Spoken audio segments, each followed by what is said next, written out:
चलिए ठीक है, अब फटाफट से बात कर लेते हैं कॉन्सेप्ट ऑफ नेशनल डेवलपमेंट की।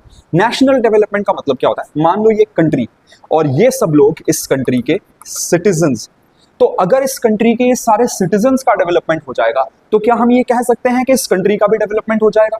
यानी सिंपल भाषा में क्या कहा जा सकता है कि development of all the people of the nation is national development. मगर दिक्कत क्या है कि कंट्री के अंदर ना लोग एक जैसे नहीं होते, लोगों के अंदर बहुत सारे डिफरेंसेस होते हैं। अगर हम बात करें इकोनॉमिक डिवाइड, तो ये इस कंट्री के लोगों को दो हिस्सों में बांटता होगा, एक रिच और दूसरा पुअर।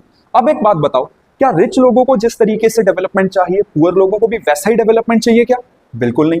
रिच लोगों को डेवलपमेंट के नाम पे चाहिए हो सकता है कि भाई टेक्नोलॉजी के अंदर ग्रोथ हो ताकि इनकी कॉस्ट कम हो जाए, इनके प्रॉफिट्स ज्यादा हो जाए, है ना।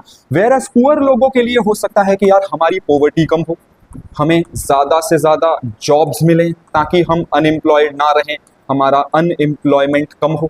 तो अगर आप ध्यान से देखो, पुअर लोगों को जो चाहिए उसका एग्जैक्ट ऑपोजिट रिच लोगों को चाहिए। तो होगा क्या, कंट्री या तो रिच लोगों को फेवर करती हुई पॉलिसी बना सकती है या पुअर लोगों को फेवर करती हुई पॉलिसी बना सकती है। अब कंट्री ये कैसे डिसाइड करेगी कि उन्हें क्या करना है?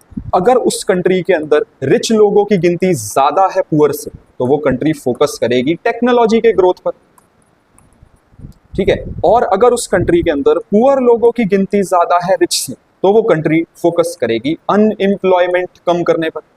यानी कि जिस तरीके की डेमोग्राफी, जिस तरीके की पॉपुलेशन उस कंट्री के अंदर है, वो डिसाइड करेगी इन्हें क्या पॉलिसी अपनानी। तो शुरुआत में जो लाइन मैंने कही, development of all the people of the nation, ये तो गलत हो गई। ऑल की जगह यहां पर क्या होना चाहिए? Development of most of the people of the nation. ये कहलाता है नेशनल डेवलपमेंट।